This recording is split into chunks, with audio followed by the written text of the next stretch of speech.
So, Diaz versus Masvidal 2 happened last night. Let's talk about it. Last night I only caught the last prelim fight and then the main card. So let's start off with the last prelim fight. It was Alan Sanchez versus Luis Lopez.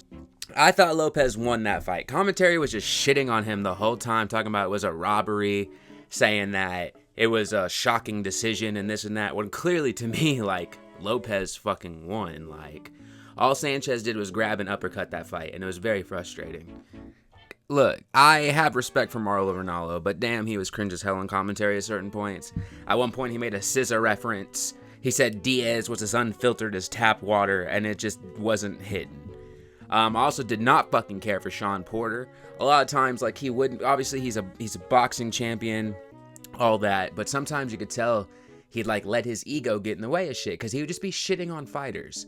Or just be like, oh, or like if he's had someone that he was clearly biased towards and commentary was shitting on them, he'd be like, well, he's trying, he's da-da-da. Like, I don't know, it just wasn't great commentary. It kind of reminds me of like BKFC, where they let fighters commentate and they don't add any substance to it. But, you know, we get to the main card, and it was Daniel Cushing versus Manuel Cora. And Manuel had beaten Devin on the amateur circuit, but Devin professionally was undefeated, so he was trying to give Devin his first professional L. It was very fucking one-sided for Cushing. You know, Manuel kept kind of grabbing and kind of being a little bitch, quite frankly. He just kept grabbing, and he wasn't trying. He wasn't really throwing. And to me, it was very fucking clear Cushing has taken it. You know, like towards the end, you know, they were kind of grabbing and throwing and talking shit. You know, Manuel kept like taunting the crowd and ringside, like sticking his tongue out and flexing and shit when he was clearly losing. And it was just kind of like, damn, bro, like what the fuck are you doing, you know?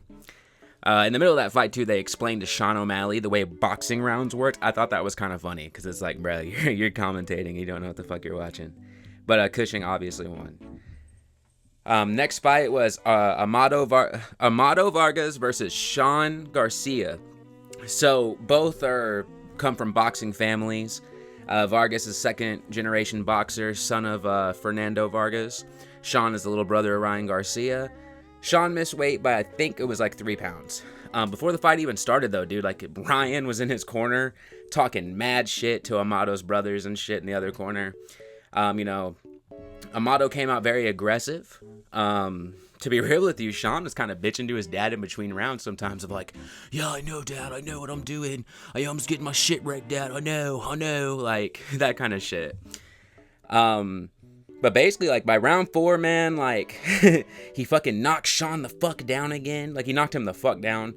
First knockdown of the fight. You know, he started dancing on him. He did a little spin move, a little twerk, right on the Garcias. But, you know, he just kept teeing off, man. Like, Vargas just kept teeing off. Ref finally called it a KO, a standing KO in round 6. Garcia literally hugged the ref, bro. That's how fucking relieved he was for the fight to be over. He just didn't really seem like he wanted to be there. And, I mean, fucking Vargas landed 89 body blows on him during that fight. So, that was the whole story of the fight. He mostly just kept targeting the body. And eventually, Garcia crumbled to the pressure. Next was Kermel Moten versus Nikolai Buzolin. Nikolai came out to the Red Hot Chili Peppers, and right then and there, I knew that boy was losing. I knew he was fucked, man. A Russian that just openly jams to American music. You're saying there's something ain't right about that, you know what I'm saying? But, you know, Kermel came out with his mentor, Floyd Can't Read Mayweather. I swear to God, bro, the Russian man, I swear to God, Nikolai, they just pulled this dude off of like a bartending thing. Pulled him off a fucking random park bench and was like, hey, yo, you're fighting. Because, like, obviously, I know the kid he was fighting is 18. It's his 4th professional fight. You know, he's going to have to fight other people that are on that level. But goddamn, Nikolai just did not look like he belonged there. And the fight ended via stoppage in round 2. Next fight was Anthony Pettis versus Chris Albia. To be real with you guys, I ended up getting a phone call in the middle of this fight. So I kind of missed the majority of it. But Chris won by unanimous decision. I think that's all that matters. But we're going to move on to Daniel Jacobs versus Shane Mosley Jr. So this fight was basically Mosley Jr.'s. Like, he took the lead round 1 with body shots. You know, Porter was out here saying Mosley kept needing to throw more. when he was the only one throwing in round 2. So that's something too on his commentary that really annoyed me, was kept being like, oh, Sean needs to be more active, but Sean was the only one landing fucking punches. And don't get me wrong, I mean, Jacobs was throwing at certain points, but he wasn't really landing anything.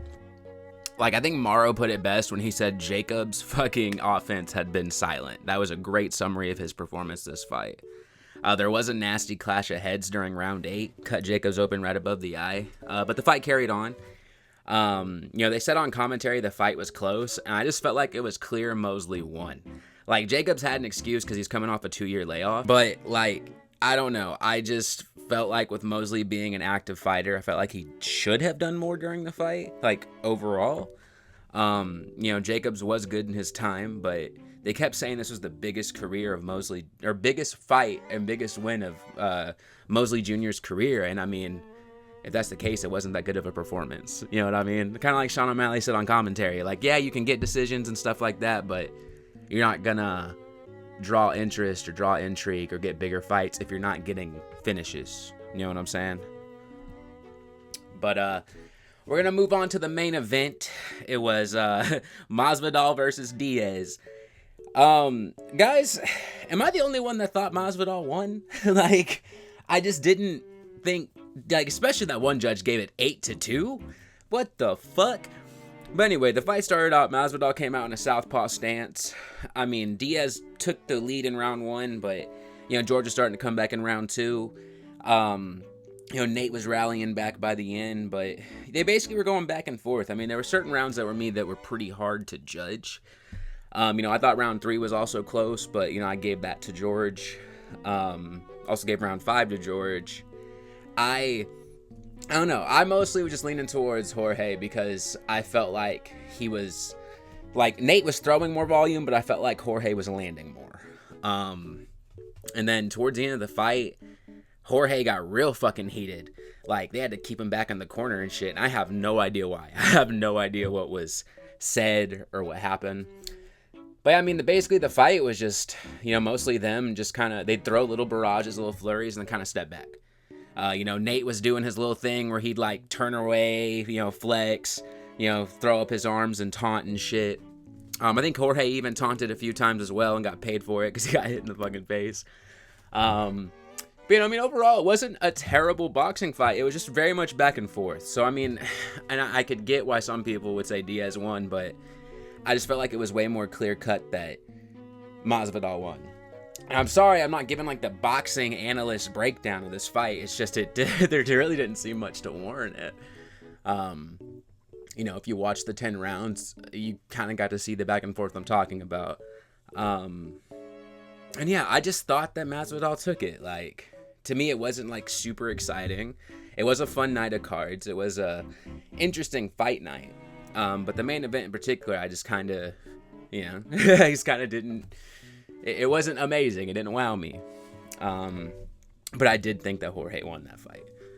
So yeah, guys, I mostly just want to talk about this, just kind of get my opinion out there and just see what others thought of this card, if anybody actually watched it, But yeah, let me know who you thought won, Nate or Jorge. And yeah, we'll catch you on the next one. Thank you for watching.